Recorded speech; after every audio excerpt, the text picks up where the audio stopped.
Accident sur l'axe Bobo-Diebougou à Kiebalogo dans la commune rurale de Karangasso-Vigué. Un minibus a fini sa course dans le barrage du village. Le bilan est lourd, 22 morts et 8 blessés avec d'énormes dégâts matériels. Images et commentaires en début de journal. Le voyage par les livres est certainement plus sécurisant. Escale au pavillon du soleil levant du Siao pour la 13e édition de la foire internationale du livre de Ouagadougou. Une dizaine de pays africains y prennent part cette année. Voilà pour le sommaire de cette édition. Bienvenue à tous.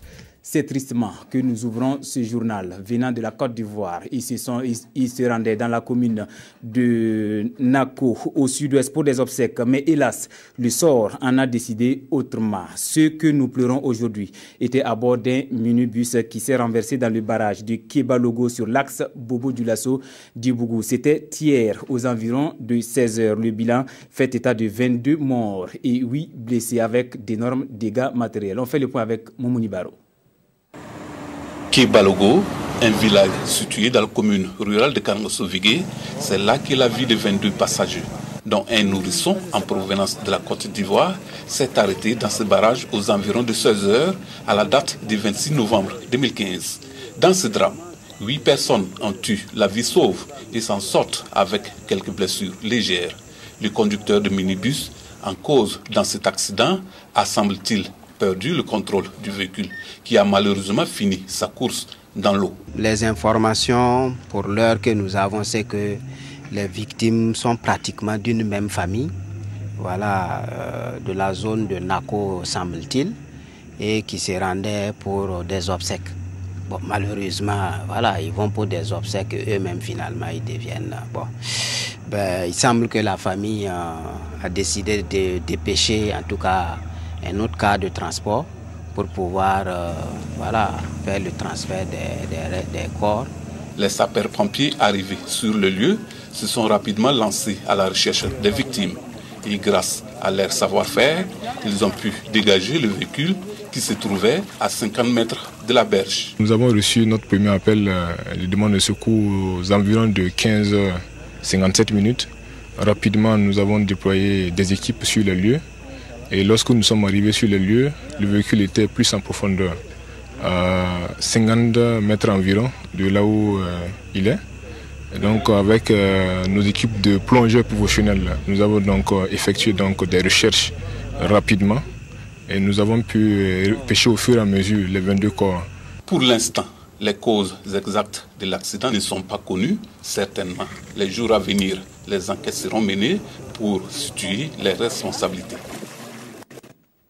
C'est communiqué avant de poursuivre. L'actualité nationale reste marquée par de nombreuses crises sociales en cours dans certains départements ministériels et sociétés industrielles, justice, fonction publique, affaires étrangères, SN, Socico, deux yeux, etc. Le gouvernement salue le dialogue en cours entre l'unité d'action syndicale et l'exécutif en vue d'une sortie de crise au bénéfice de tous les acteurs. Il félicite et remercie tous les protagonistes pour leur collaboration dans la recherche de solutions négociées et leur ouverture au dialogue. Le gouvernement comprend les légitimes attentes des travailleurs et réaffirme sa disponibilité à l'écoute et au dialogue, sa volonté ferme de donner satisfaction à ces attentes.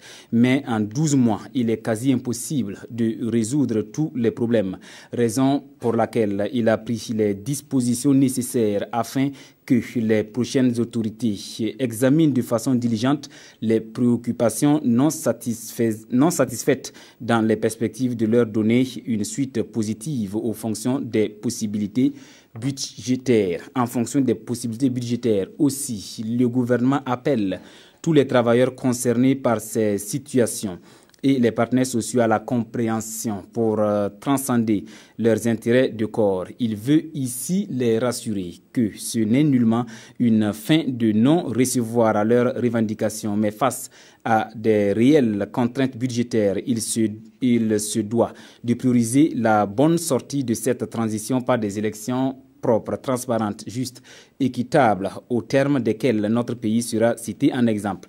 Il espère que tous les acteurs et protagonistes des crises sociales en cours comprendront qu'il s'agit là de l'intérêt supérieur de la nation. Le gouvernement les invite à renoncer à toute action corporatrice de nature à compromettre l'atteinte de cet ultime objectif de notre transition en acceptant que les nouvelles autorités issues des prochains scrutins prennent la relève pour le règlement définitif de certaines préoccupations encore pendantes. C'est un communiqué signé du service d'information du gouvernement. Un autre communiqué dans le cadre de la tenue des élections couplées du dimanche 29 novembre 2015, le ministre délégué chargé de la sécurité informe que les frontières terrestres du Burkina Faso seront fermées du vendredi 27 novembre 2015 à 18h au mardi 1er décembre 2015 à 6h. Autre point de l'actualité dans cette édition. Côté CENI, tout est fin prêt pour le scrutin du 29 novembre. Confirmation donnée aux ambassadeurs et aux représentants des missions d'observation au Burkina Faso. Environ 655 millions de francs CFA ont servi à l'installation du dispositif de gestion des résultats dans les 368 centres communaux de compilation. Mokhtar Ouedraogo, Hervé Kabouré.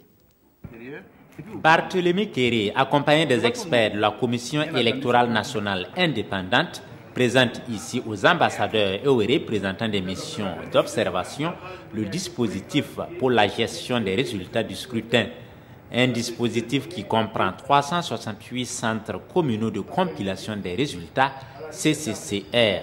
Ces CCCR sont chargés du traitement des données des 17 898 bureaux de vote installés et envoyés à la base ici à Ouagadougou.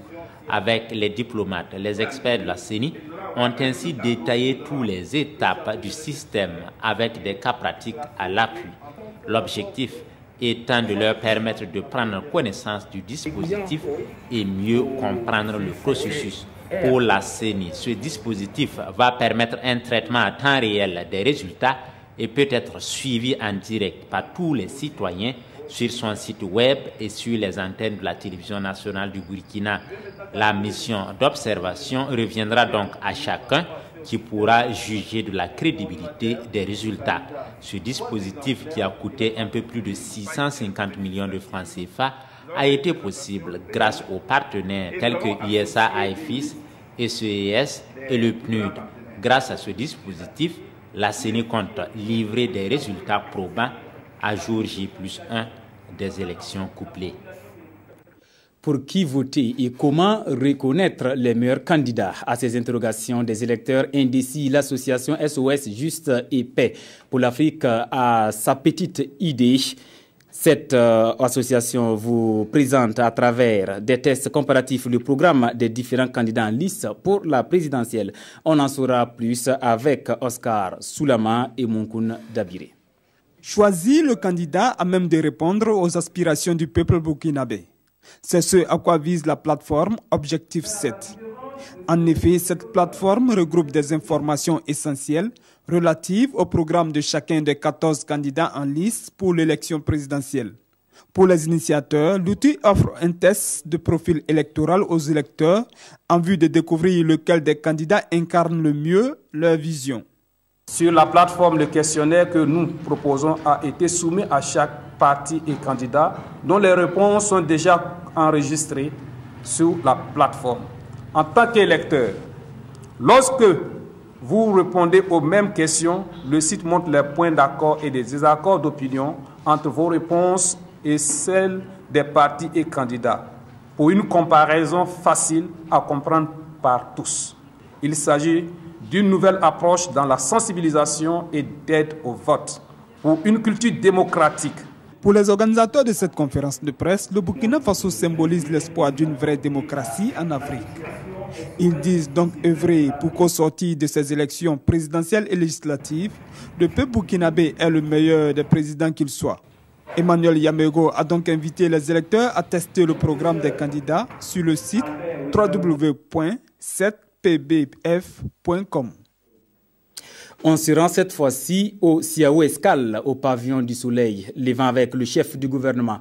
Pour la 13e édition de la Foire internationale du livre de Ouagadougou, la FILO a ouvert ses portes hier, dans l'après-midi, sous le thème « Place des acteurs nationaux du livre » dans l'organisation du Siao. La Biennale du livre connaît cette année la participation d'une dizaine de pays africains. Exposition d'œuvres littéraires, panels sur les difficultés du marché du livre sont, entre autres innovations, au programme de cette 13e édition. Reportage Girard Somé et Abdelaziz Yaguibo. Entre les pages de ces livres, de quoi développer des facultés intellectuelles à même de contribuer efficacement au développement d'une nation. Des œuvres scientifiques, des livres pour le divertissement, la littérature dans toutes ses dimensions. Une passion de ces hommes de lettres venus d'une dizaine de pays d'Afrique. Au centre de leurs préoccupations, la promotion de la filière du livre à travers cette vitrine qu'est la 13e édition de la Foire internationale du livre de Ouagadougou, FILO. Et il faut que ces acteurs-là se sentent de plus en plus impliqués parce que nous avons un problème dans cette filière, n'est-ce pas, du livre. C'est les difficultés à ce que cette industrie culturelle puisse vraiment se développer. Deux amoureux des lettres et des arts sont à l'honneur à cette fête du livre. L'écrivain Jacques Bourema Guengane et Mamoudou Ouedraogo, celui-là même qui, en ses qualités d'ancien ministre en charge de la culture, a porté la philo sur les fonds baptismaux en 2000. La philo est née dans un contexte qui pouvait être a priori défavorable, dans un pays où il y a beaucoup d'analphabétisme, donc, et où il n'y a pas vraiment une habitude ancrée de la lecture. Et pourtant, on se rend compte que d'année en année, d'édition en édition, il y a beaucoup plus de lecteurs et de lectrices. La philo a fait un parcours exceptionnel et elle mérite d'être encore plus soutenue. Une nation qui lit est une nation qui gagne. Conviction des promoteurs de la philo qui souhaitent voir l'exécutif développer une politique soutenue en matière du livre et de la lecture. Le gouvernement, en tout cas, est prêt à les accompagner. Au cours de cette foire, il y aura donc des panels, des réflexions seront menées et les recommandations qui seront issues donc de ces panels-là, en tout cas, le gouvernement, à travers le ministère de la Culture, va travailler afin qu'on puisse en tout cas venir à bout des difficultés qui sont rencontrées. La 13e édition de la philo prévoit une innovation majeure. La récompense des œuvres éditées au Burkina par un prix littéraire d'une valeur d'1 million de francs CFA et la remise de prix spéciaux. Abdelaziz Yaguibou, cette fête du livre se tient du 26 au 29 novembre. Feuilletons à présent les journaux du jour. Les parutions de ce vendredi tentent de faire le point de la campagne électorale qui s'achève aujourd'hui à minuit. Revue de presse signée Aimé Solange Digma. Du contenu des promesses des candidats à l'observation des élections du 29 novembre, en passant par des appels aux urnes, les journaux de ce 27 novembre 2015 passent en revue la campagne électorale qui prend fin ce jour à minuit. L'observateur Palga note que le cri de ralliement post-insurrection, plus rien ne sera comme avant, ne s'est pas vraiment appliqué aux présentes joutes qualifiées de ternes et de moroses par de nombreux observateurs qui doutent de la qualité du personnel politique. Même pour ceux qui ne peuvent gagner, une élection est toujours un brassage d'idées. Malheureusement, précise ce journal, en l'espèce d'aucuns auront surtout brassé du vin. Cependant, relève aujourd'hui au Faso, c'est un grand pas que le Burkina est en train de franchir dans la conquête d'une démocratie véritable où la volonté et l'expression du peuple sont réellement respectées. Jusqu'à présent, souligne ce journal, aucun candidat ne pipe mot sur une quelconque tâche sur l'impartialité des organisateurs de l'élection. Notre temps indique en outre que ces élections seront suivies par une foultitude d'observateurs venant de partout. Ils sont par ailleurs ceux qui sont prêts à contester, à faire sortir leurs militants déjà en amont pour observer. Qu'ils le fassent maintenant ou qu'ils se taisent à jamais, car, explique-t-il, la République et les valeurs démocratiques sont à préserver par-delà tout ce qui pourrait se passer. Ceci dit, lance l'Express du Faso, avec nos cartes d'électeurs, allons désigner ce dimanche 29 novembre ceux que nous voulons pour nous gouverner les 5 prochaines années.